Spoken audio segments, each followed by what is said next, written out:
ቆይ ግን ምንድነው እየተካሄደ ያለው አክሱም ላይ ጎበዝ? እንዴ ሰው መኖር አይችልም እንዴ? እንዴ እስከ መቼ ነው ቆይ እንደ ሁለተኛ ዜጋ የሚቆጠሩት አክሱም ላይ ያሉ ሙስሊሞች? አክሱም፣ ጎንደር፣ ጎጃም ምናምን እንደዚህ አጼ ምናምን ያለበት እንዴ ለምንድነው ይሄ ነገር እንደዚህ የማይስተካከለው? ቆይ አረ ፕሊስ እየተሳሰብን አረ እንተሳሰብ እንዴ እንደዛ አይነት የሚያልፉ ልጆችን ፍቅር እናስተምር እንጂ ሰዎች እንዴ ሁሉም ሰው እኮ አንድ ነው የፈለገውን ሃይማኖት መከተል ይችላል እንዴ ለምንድን ነው ትምህርትን በሃይማኖት በዘር ምናምን ትምህርት ጋር አገናኝታችሁ መማር የሚፈልገን ማደግ የሚፈልገን ማወቅ የሚፈልገን የትምህርት ጥም ያለበትን ታዳጊ ህፃን ሁሉ የምታሸማቅቁት? ይሄ እኮ በአንዳንድ ሰዎች ምክንያት የተፈጠረ ትልቅ ችግር ነው። ተው እናንተ ሰዎች፣ እነዚህ ይሄንን ነገር የምትሸርቡ አንዳንድ ጽንፈኛ ሰዎች ተው። ሀገራችን በፍቅር እንድታድግ እንድትኖር የሚመኙ ትልልቅ ከሁሉም ሃይማኖቶች ትልልቅ ሰዎች አሉ። ፍትሃዊ የሆኑ ሰዎች አሉ። እኛ እኮ እናውቃለን። ቆይ ይሄ ሰሜኑ ክፍል እኮ ሚስቱ ክርስቲያን የነበረች ባሏ ክርስቲያን የነበረ ከዛ ሙስሊም የሆነ ከዛ ፕሮቴስታንት የሆነ እንዲህ የሆነ ማህበረሰብ ያለበትን ትውልድ ለምንድን ነው ቆይ ቁልፍልፍ አድርጋችሁ ማበላሸትና ማበጣበጥ የምትፈልጉት? ኧረ አይበጅም። ተው። ኧረ ተው። ኧረ ልክ አይደለም። ኧረ ሰዎች ልክ አይደለም። ተው እንዴ የ8 ዓመት የ6 ዓመት እስከ 10 ዓመት ምናምን ያሉ ህፃናቶች ምንድነው አይተው ከኛ የሚማሩትና የሚያድጉት? ቆይ ይህን ክፋትና ዘረኝነት ሱፔሪዮሪቲ እና ኢንፌሪዮሪቲ ይዘው ትውልድ እንዳይቀየር በቃ በእናንተ ምክንያት ትልቅ መስተዋት ሆናችሁ መነጽር ሆናችሁ ትውልዱን እያበላሻችሁ ያላችሁ ሰዎች ተው። ቢቴኬር ተው። ልክ አይደለም። ወደሚጠቅም ነገር ሰውን አንድ ወደሚያደርግ ነገር ሰዎችን እንስበክ። ይሄ ልክ አይደለም እንዴ! ልክ አይደለም። አመጽ ለማንም አይጠቅምም፣ ለማንም አይበጅም።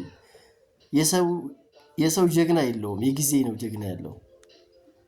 ጊዜ ቂጣ ነው፣ ይገለበጣል ሀቢቢ።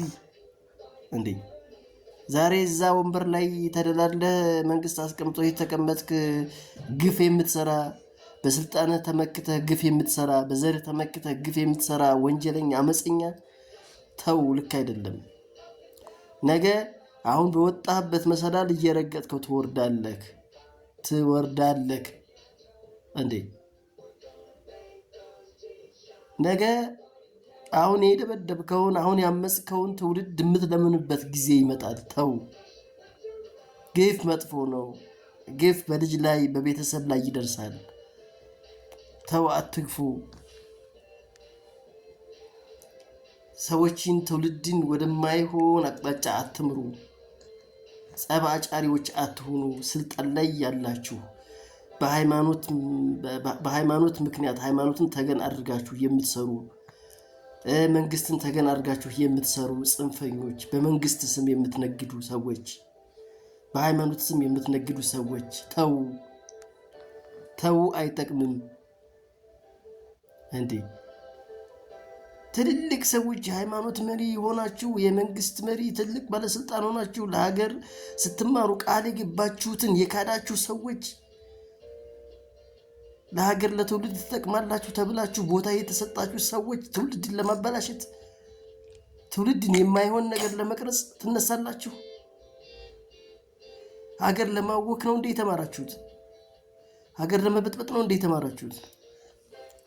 ወንበሩን ስልጣኑን የያዛችሁት ሀገርን ህዝብን ለማወክ ነው እንዴ? የህዝቡን ሰላም ለመንሳት ነው እንዴ? ለማለያየት ነው እንዴ ስልጣን የያዛችሁት?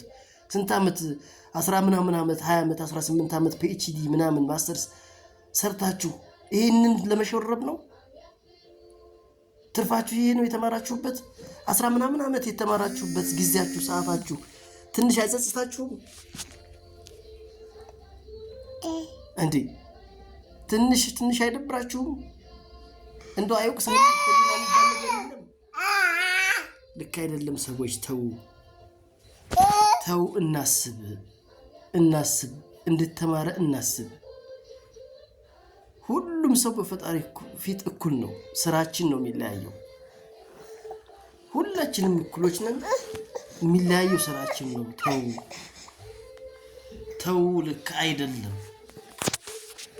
እና ወንድሞቼ በየትኛውም ሃይማኖት፣ በየትኛውም ክልል፣ በየትኛውም ብሔር ያላችሁ ሰዎች ወደ ፖዚቲቭ ነገር እናስብ፣ ፖዚቲቭ ነገር እንምከር እላለሁኝ። አመሰግናለሁ።